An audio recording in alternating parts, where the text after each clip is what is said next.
Hello, everyone. This video is going to be talking about aphasia and some hints that I have learned. I'm not a professional speech therapist, but I also have aphasia, and I have learned some tricks that might be helpful for you. My name is Tara Livingston, and this is Stroke of Genius, a memoir. So today I want to talk about a couple of things that I'm going to talk about how music can help with halting speech and with little stuttering even. And then I'm also going to talk to you about anomia. I talked about this in my last video about mm, specifically mixing up words that have opposite meanings, like yes and no. So those are the two things that we're going to talk to you about today. So halting speech is part of the language deficit that I have with my aphasia. uh, it used to be very I used to have a beautiful voice and was a public speaker, but now I often see difficulties getting the flow out.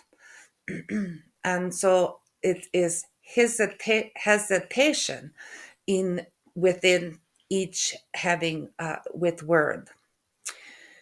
Now, I used to know, I used to be a, a professional choir person, and I was doing a soloing as part of my job. I know that sounds weird, but that was part of my job. And so my knowledge of music has been very helpful. Um, and I want to share a couple of things for me. So, the first of all, I'm going to talk to you about an app that I put on my phone and use, and it's called a metronome. And the metronome, I grew up on the metronome with my piano. It's going click, click, click, click. So there's an app now on the phone, and when I am concentrating on the flow of my speech, I can put the my headphones on just very low so that I can hear the beat that I've um, chosen, and then I can start getting my speech a little bit more, having a little more flow. So this is a metronome, and I just want you to hear what this sounds like.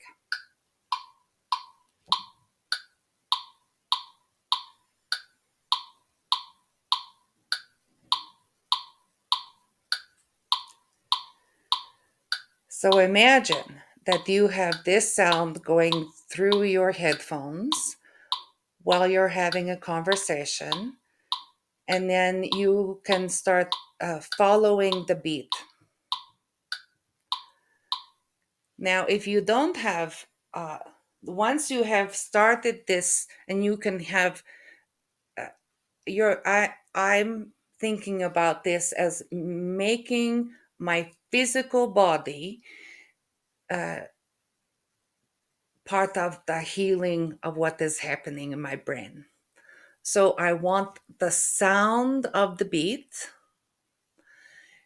And if you can do this with also a physical. Now, usually I do this on my knee, but I'll show this on my shoulder. And I would get the beat. So now I'm going to start to feeling it in my body. I can feel the rhythm back. Now, hopefully, my speech becomes more flowing. without the hesitation between each of the words. And this is something that you can practice and get better. The reason that I know this is that I have used this trick a lot, and this, my speech that you hear normally now in my videos, has been a lot improved a lot because I try to figure out the rhythm of the speaking. So this might be helpful for you to use the metronome. Just for your information, most people speak in 100 words a minute. Oh my goodness, 100 words a minute. But that's the rate of speech. So you can, if you found this app called Metronome, any metronome um, app is fine, and set it at around 100 uh, beats per minute, BPM, beats per minute, and work with that. When I'm doing very well with my speech, I set it out to about 105 words. But I this you will find your comfortable rhythm. Now, it's also you want to make a connection between your physical self and your speech, whatever is happening with your brain. So uh, find a way to tap, and maybe if it's not with your foot, maybe just your toes, but just finding a rhythm. Okay. Now, one more other thing. I'm going to tell you two things. For me, when um, my aphasia came as part of my stroke, I know that your aphasia is, it doesn't matter where the aphasia came from. The aphasia, I lost all of my lyrics of songs. I couldn't remember any words to anything. Um, I remember there was a video. I have a video of me in the hospital trying to say sing "Happy Birthday." It was heartbreaking. Anyway, but now I'm a little bit better, so I can sing "Happy Birthday," and this will also help you uh, do having some rhythm and some flow, to having a very simple song like this. Happy birthday to you. Happy birthday to you. Happy birthday, happy birthday. Happy birthday to you. You might find that you can find some flow with something that is deep in your brain, a very simple song from your childhood that is repeated in your life. And then you could start to practice this. This also works for stuttering. I have also been suffering with stuttering. Uh, I have gotten a lot better. I have gotten a lot better than I used to be, and it's part of my therapy. Now, for me, because I lost all of my lyrics, I could sing karaoke because I could read the words and then sing along with the karaoke, but I couldn't sing along with the radio. This makes me very sad. I wanted to share with you a song that I used to know a long time. It's a cappella song. It doesn't have any instrument, but I want to give you an example of the flow that you can find from singing. So, uh, this actually gives an example of what my voice used to sound like. I don't know why it comes out like this, but anyway, this is a song called uh, um, uh, um, "Last Night," and it's by Tracy Chapman. Last night I heard the screaming, loud voices behind the wall. Another sleepless night for me, it won't do no good to call the police. Always come late if they all come at all. And when they arrive, they say they can't interfere with domestic affairs between a man and his wife. And as they walk out the door, their tears well up in her eyes. Music is a big part of your speech therapy, is using the tools from music. Even if you were in the choir, not in the choir person, you're not a part of a band or something. There are tools that you have in music, and it's part of your brain that is not always affected by the aphasia. So use the music wherever this lives in the brain, the creative part, to help with the aphasia injury in your brain and find a new pathway to be helpful. All right. So the other thing that I wanted to talk to you about is about anomia. This is the mixing up words and putting them in the wrong order. That in sentences, this happens for me all the time. I've gotten used to this, but I want to talk to you about a very specific thing that I have found from talking to other aphasia patients, and that this is common. Mixing up the words yes and no. For some reason, I will say the word no, except when I meant to say yes. I've gotten a little bit better of recognize that I've said the wrong word, but I'm not perfect at this. One of my speech therapists asked me, she told me a story that aphasia is like a bomb that has gone on in a library, and it has shuffled all of the words. Things that used to be in different sections of your library that was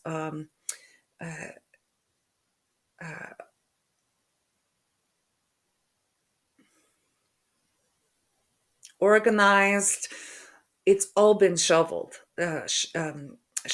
and it's not in the right place, and your brain is trying really hard to retrieve those mixed up words. Maybe it's on the wrong floor. It used to be on the second floor of the library, but now it's on the eighth floor of the library. So you're looking for these words. Now, if you think about the words yes and no, the negative and the positive, there are connection. They are connected um, as opposites. And so your brain has just, it knows that they're connected some way, but it is choosing the wrong one. This leads me to the last point I'm going to make in this video. The people who love you, the people around you, your friends and your family, or your speech therapist and your your psychologist. I hope you have a psychologist. I have one. uh, very thankful for this. One of the things that as humans, we're not actually very good at asking for what we need. We have this, we want to be not any trouble. We don't want to bother people. Um, But for the most part, people are very kind and they want to be helpful. They want to give help, especially when you have something like functional neurological disorder and you have some neurological disorders with language, function, all of those things. They want to be helpful. So you might ask, can you double check if I say yes or no to a very good question. My son, he's been good about this because if he asks a questions and he was anticipating me to say yes, but what came out of my mouth was no, he would say, "Is that what you meant to say?" I could say, "Oh my goodness, no, yes, I wanted to say this. This is what I wanted to answer." So, uh, giving permission to people to be able to gently correct you, gently give you a correction of saying, or at least the opportunity to double check. Is that what you meant to say? Oh, then you can correct. I know that some of the errors that you make in speech with when you have aphasia are mm, um, unconscious. You don't even know that you've made it. And not every error needs to be corrected. Oh my gosh, if everybody that I'm with and have conversations with and they, you know, wanted to fix every error, I would be I would get angry. um, and if there's not any purpose, uh, and you're getting the message, if your loved ones are getting the message, then let it go. But there are some times that you need to give permission to the people who care about you to correct you. um, One of the things that you will find with aphasia is it's exhausting. Any kind of language processing that you have to go through, uh, wherever the injury is in your brain, um, it is taking information in or taking or giving information out. Both of those things they're very exhausting because you have to interpret it before it comes out of your mouth. It's very tiring. I learned to say to my friends and my family and even my therapists when I'm doing an appointment, I have no more words. I have to take a break. I'm too tired. And this also takes, for me personally, that also means I don't want anybody else yapping at my brain, continue talking. I might be able to watch the news or just have to listen to some classical music. I just need to do a reset in my brain, maybe sometimes only for like half an hour. I just to not have a conversation, not any communication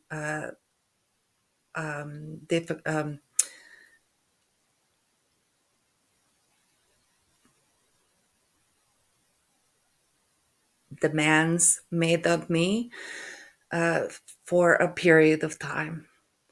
You have to ask for what you need. So if you need to have a break from either speaking or listening, then you have to ask for this. They're not mind readers, so give them the gift of being able to help you. Yes. All right.